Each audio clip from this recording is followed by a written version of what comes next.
కొట్టే కారం రంగు రుచి ఆచి కారం పొడి. కమలం పార్టీలో ఆయన సీనియర్ లీడర్. గతంలో పార్టీ కష్టకాలంలో ఉన్నప్పుడు గెలుపు రుచి ఏంటో చూపించారు. ముఖ్యంగా కాశ్మీర్ లాంటి ప్రాంతంలో కాషాయ జెండాను రెపరెపలాడించారు. అలాంటి లీడర్ కొద్ది రోజులుగా ఆర్ఎస్ఎస్ కోసమే సేవ చేస్తున్నారు. ఇప్పుడు ఆయన సేవలు పార్టీ కోసం అవసరమని హైకమాండ్ భావించిందా?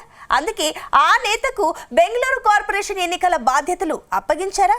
ఇంతకీ ఎవరా బీజేపీ ట్రబుల్ షూటర్?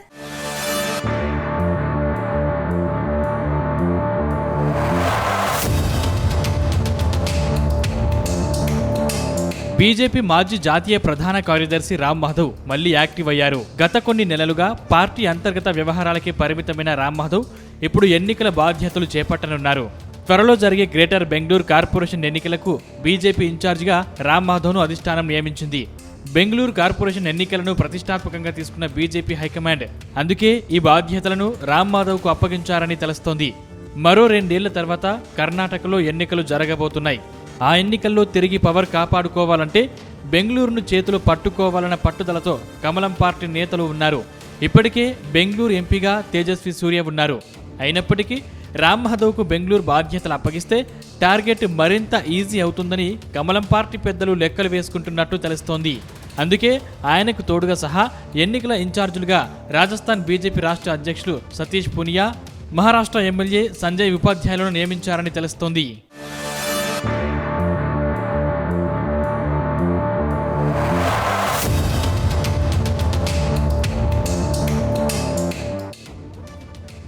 ఇక 2014 నుంచి 2020 మధ్యకాలంలో బీజేపీ జాతీయ ప్రధాన కార్యదర్శిగా రామ్ మాధవ్ పనిచేశారు. ఆ తర్వాత జమ్మూ కాశ్మీర్, అస్సాం మరియు ఇతర ఈశాన్య రాష్ట్రాల రాజకీయ వ్యవహారాలను నిర్వహించారు.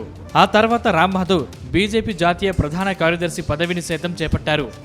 కానీ 2020లో అనూహ్యంగా బీజేపీ ప్రధాన కార్యదర్శి పదవి నుంచి తప్పించారు.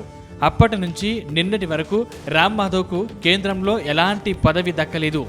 అప్పట్లో రామ్ మాధవ్కు పదవి దక్కకపోవడంపై ఆర్ఎస్ఎస్ కూడా తీవ్ర అభ్యంతరం వ్యక్తం చేసింది. అటు ఆర్ఎస్ఎస్ కోసం జీవితాలనే త్యాగం చేసిన నేతలకు పదవి ఇవ్వకపోవడంపై ఆర్ఎస్ఎస్ పెద్దలు ప్రధాని మోదీని బహిరంగంగానే విమర్శించారు. అప్పట్లో రామ్ మాధవ్ ఓ జాతీయ మీడియాకు ఇచ్చిన ఇంటర్వ్యూలో బీజేపీకి సంపూర్ణ మెజారిటీ రాదని చెప్పారని, అందుకే ఆయన పక్కన పెట్టినట్లు పార్టీలో పెద్ద ఎత్తున ప్రచారం జరిగింది. ఆ తర్వాత కొద్ది రోజులకే రామ్ మాధవ్కు జమ్మూ కాశ్మీర్ ఇన్ఛార్జ్ బాధ్యతలను అప్పగించారు.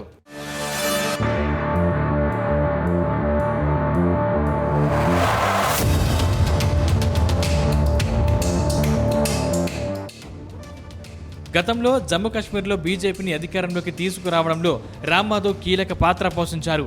కొన్నేళ్ల క్రితం వరకు పార్టీలో జాతీయ ప్రధాన కార్యదర్శిగా సేవలందించిన రామ్ మాధవ్ ఇప్పుడు ఆర్ఎస్ఎస్ కోసమే పనిచేస్తున్నారు. అయితే ఇప్పుడు ఆయన సేవలను మరోసారి వినియోగించుకోవాలనే యోచనలో కమలం పార్టీ పెద్దలు ఉన్నారట. ముఖ్యంగా దక్షిణాదిలో పాగా వెయ్యాలని కాషాయ పెద్దలు చాలా ఏళ్లుగా ప్రయత్నాలు చేస్తున్నారు. గతంలో కర్ణాటకలో బీజేపీ అధికారంలో కొనసాగింది. అప్పట్లో యడ్యూరప్ప సీఎంగా పనిచేశారు. ఆ తర్వాత పార్టీలో అంతర్గత కుమ్ములాటలతో పార్టీ పరువు బజారున పడింది. దాంతో చేజేతుల అధికారాన్ని కాంగ్రెస్ చేతికి అప్పగించినట్టయింది. కానీ గతంలో జరిగిన పొరపాటు మరోసారి జరగొద్దని కమలం పార్టీ పెద్దలు భావిస్తున్నారట. ఇందుకోసం బెంగళూరు కార్పొరేషన్ను మొదటిగా దక్కించుకోవాలని లెక్కలు వేసుకుంటున్నారట.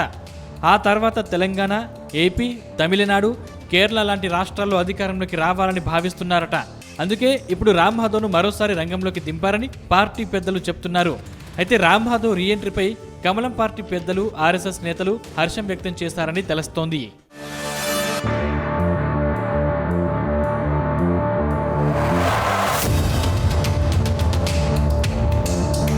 మొత్తం మీద కేరళలోనూ కమల వికాసం కనిపిస్తోంది. ఇటీవల కేరళ రాజధాని తిరువనంతపురం కార్పొరేషన్ను బీజేపీ దక్కించుకుంది. మొదటిసారి త్రివేంద్రంలో బీజేపీ పాగా వేయడంతో కమలం పార్టీ నేతలకు కొత్త ఆశలు చిగురించాయి.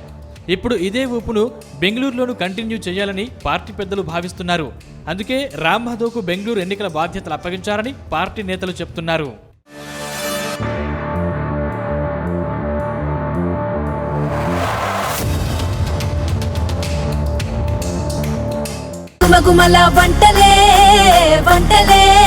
తెరకొట్టే కారం రంగు రుచి ఆచి కారం పొడి.